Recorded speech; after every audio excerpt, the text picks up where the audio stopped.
Hello friends, welcome to legal literacy YouTube channel. Friends, आज हम English की बात करेंगे, इंग्लिश वोकैबलरी की बात करेंगे जो कि लीगल न्यूज़ हेडलाइंस से हमने लिया है। आपके सामने वो न्यूज़ का हेडलाइन होगा और उसमें से कुछ वर्ड्स होंगे जिसके बारे में आपको बताया जाएगा। तो ये हमने न्यूज़ हेडलाइंस इसलिए लिया है कि हेडलाइंस पढ़ने के बाद 90% चांसेस है कि आप उस वर्ड का मतलब आप समझ जाएंगे खुद ही। आपको ना डिक्शनरी देखने की ज़रूरत होगी और ना ही किसी से पूछने की ज़रूरत होगी। तो आगे बढ़ते हैं, क्योंकि वर्ड्स का मतलब कुछ कुछ सेंटेंसेस से भी पता चल जाता है। अब जिस तरह के सेंटेंसेज आपके सामने आते हैं उससे वर्ड्स के मतलब पता चल जाते हैं। तो आगे बढ़ते हैं फ्रेंड,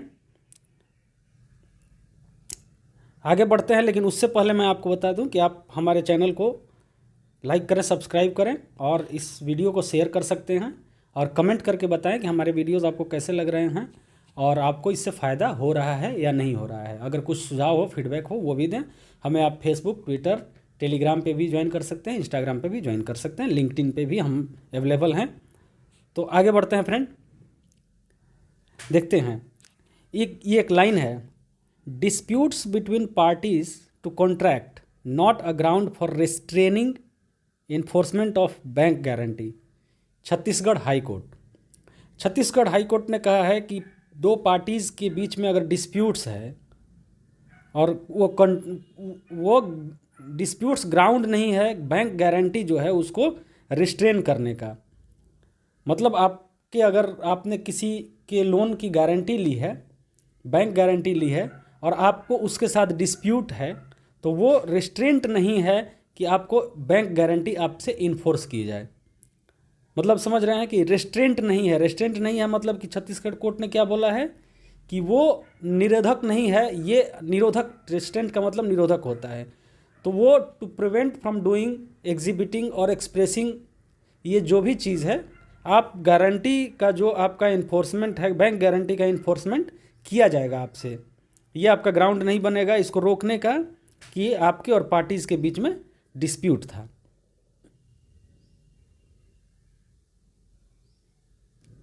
आगे बढ़ते हैं, नेक्स्ट आते हैं।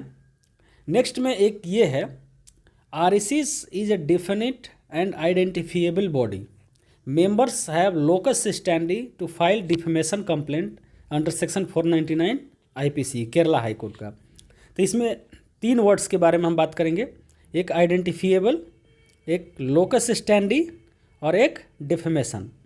तो फ्रेंड्स, आइडेंटिफिएबल का मतलब जैसे आप आइडेंटिटी समझते होंगे, आइडेंटिटी होता है तो आइडेंटिटी मतलब पहचान, आइडेंटिफिएबल मतलब पहचाने जाने योग्य, जिसको कि पहचाना जा सकता है, जिसको जाना जा सकता है।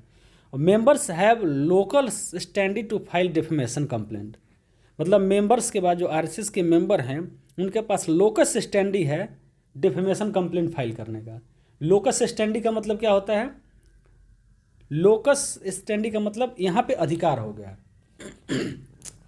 आरएसएस एक डेफिनेट और आइडेंटिफिएबल बॉडी है, उसके मेंबर्स के पास अधिकार है कि वो डिफेमेशन का कंप्लेंट फाइल कर सके under section 499 IPC. Under section 499 IPC में डिफेमेशन होता है। तो डिफेमेशन का मतलब सबको पता होगा, अगर नहीं पता है तो मैं बता दूं आपको, डिफेमेशन का मतलब होता है मानहानि। कोई ऐसा काम, ऐसी बात आप बोल रहे हैं या फिर ऐसा स्टेटमेंट दे रहे हैं किसी पर्सन के अगेंस्ट जो कि उसके रेपुटेशन को हार्म करता है। तो अगर आप हमारे खिलाफ कुछ ऐसी बात कर रहे हैं तो हम डिफेमेशन का केस फाइल कर सकते हैं। तो डिफेमेशन कहाँ है? आईपीसी के 499, सेक्शन 499 में। इसमें बहुत सारी चीज़ें हैं, जब आईपीसी हम पढ़ना शुरू करेंगे तो डिफेमेशन के बारे में पूरी बातें बताएंगे। तो नेक्स्ट आते हैं फ्रेंड, नेक्स्ट है, फैमिलीज ऑफ कोविड-19 victims can't be deprived of compensation merely because applications filed physically. इसमें कोर्ट कह रहा है, बॉम्बे हाई कोर्ट कह रहा है कि जो कोविड-19 विक्टिम्स हैं उनकी फैमिली को डिप्रीव, कंपनसेशन से डिप्रीव नहीं किया जा सकता है, सिर्फ इस वजह से कि एप्लीकेशन जो फाइल हुआ था वो फिजिकली फाइल हुआ था। तो इसमें दो वर्ड हैं, एक है डिप्रीव्ड, दूसरा मेयरली। तो डिप्रीव का मतलब यहाँ पे साफ साफ ये सेंटेंस पढ़ने से लग रहा है कि फैमिलीज ऑफ कोविड-19 विक्टिम को डिप्रीव नहीं किया जा सकता कंपनसेशन से, तो कंपनसेशन का मतलब मुआवजा, तो कंपनसेशन से डिप्रीव नहीं किया जा सकता, इसका मतलब कंपनसेशन से वंचित नहीं किया जा सकता।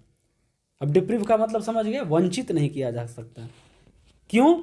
Merely because applications filed physically, merely मतलब जस्ट बिकॉज, सिर्फ इसलिए कि फाइल फिजिकली किया गया था। तो इसमें 3 वर्ड हम समझे, deprived, compensation and merely. Deprived मतलब वंचित, कंपनसेशन का मतलब मुआवजा, मेयरली मतलब जस्ट बिकॉज। नेक्स्ट आते हैं फ्रेंड, नेक्स्ट है एक इलाहाबाद हाई कोर्ट ने कहा है, caste system deep rooted in society, we could not get out of the menace even after 75 years of freedom. Allahabad high court ने कहा। ये सेंटेंस पढ़ के फ्रेंड क्या लग रहा है? कास्ट सिस्टम मतलब जाति व्यवस्था, deep rooted in society, deep rooted मतलब जो हमारे समाज में पूरी तरह से अंदर तक, जड़ों तक घुस गया है, जड़ों की गहराई तक है। We could not get out of the menace even after 75 years of freedom. तो इसमें 2 वर्ड है, एक तो डीप रूटेड है और दूसरा मीनेस है। तो डीप रूटेड का मतलब तो साफ समझ में आ रहा है कि जड़ तक घुस गया है, अंदर तक कास्ट सिस्टम हमारे घुसा हुआ है।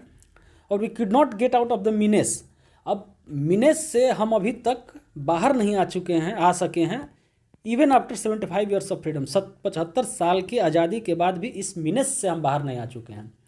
तो जाहिर सी बात है, कास्ट सिस्टम आप जानते हैं कि बुरी चीज़ है। तो जब कास्ट सिस्टम बुरी चीज़ है तो कास्ट सिस्टम का जो मीनेस है उससे हमें बाहर आना है, उससे हम बाहर अभी तक नहीं आ पाए हैं। तो यहाँ मीनेस का मतलब क्या होगा? मीनेस का कुछ ना कुछ मीनिंग नेगेटिव होगा। तो मीनेस का मतलब फ्रेंड्स होता है खतरा, उस खतरे से हम बाहर नहीं आ सके हैं। मतलब एक ऐसी चीज़ जो कि खतरे को रिप्रेजेंट करती है, उससे हम बाहर नहीं आ सके हैं अब तक। नेक्स्ट आते हैं, एक है ये friend, child education prospects should not be affected by estrangement between parents, Karnataka high court. Friends इसमें है कि बच्चों का एजुकेशन का जो प्रोस्पेक्ट है वो अफेक्ट नहीं होना चाहिए। क्यों नहीं होना चाहिए? इस वजह से नहीं होना चाहिए कि पेरेंट्स के बीच में इस्ट्रेंजमेंट है। तो इससे आप समझ रहे होगे सेंटेंस से कि बच्चों की पढ़ाई पर अफेक्ट, बच्चों के एजुकेशन पे अफेक्ट कब पड़ेगा? जब पेरेंट्स साथ रहेंगे तब, या फिर जब पेरेंट्स दूर रहेंगे। पेरेंट्स एमिकेबली, मतलब एमिकेबली उनमें रिलेशन एमिकेबल है और साथ में हैं, तो बच्चों की पढ़ाई पे, बच्चों के एजुकेशन पे असर नहीं पड़ेगा। और जब उनमें इस्ट्रेंजमेंट है तो इस्ट्रेंजमेंट से उन बच्चों के एजुकेशन पे असर पड़ेगा। तो इस्ट्रेंजमेंट का मतलब क्या होगा? दुराव, उनमें संबंध विच्छेदन। तो ये एक वर्ड है इस्ट्रेंजमेंट। इस्ट्रेंजमेंट का मतलब होता है संबंध विच्छेदन।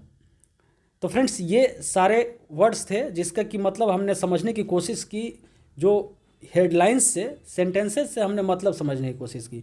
तो हमें लगता है कि 90% जो वर्ड्स थे उसके मतलब ना आपको डिक्शनरी में खोजने पड़े होंगे और ना ही हमारे बताने का इंतज़ार करना पड़ा होगा। आप सेंटेंसेस पढ़े होंगे और आपको वो मतलब समझ आ गया होगा। तो आजकल किसी भी एग्ज़ाम में, चाहे वो क्लैट का एग्ज़ाम हो या कैट का एग्ज़ाम हो या कोई भी एग्ज़ाम हो जहाँ इंग्लिश पूछता है, तो इंग्लिश में डायरेक्टली वर्ड मीनिंग नहीं पूछता है। इसी तरह से सेंटेंसेस दिए जाते हैं और सेंटेंसेस में से आपको उस वर्ड का मतलब निकालना होता है।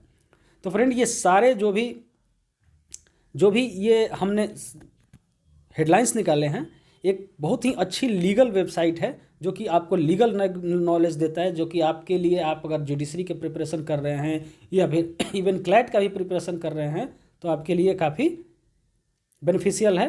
इस वेबसाइट का नाम है लाइव लॉ। आप फेसबुक पे भी लाइव लॉ को लाइक कर सकते हैं। तो फ्रेंड्स उम्मीद है वीडियो आपको अच्छा लगा होगा और बहुत सारे वर्ड्स इससे आप सीखे होंगे। तो अब वीडियो को लाइक करें, शेयर करें, सब्सक्राइब करें। धन्यवाद।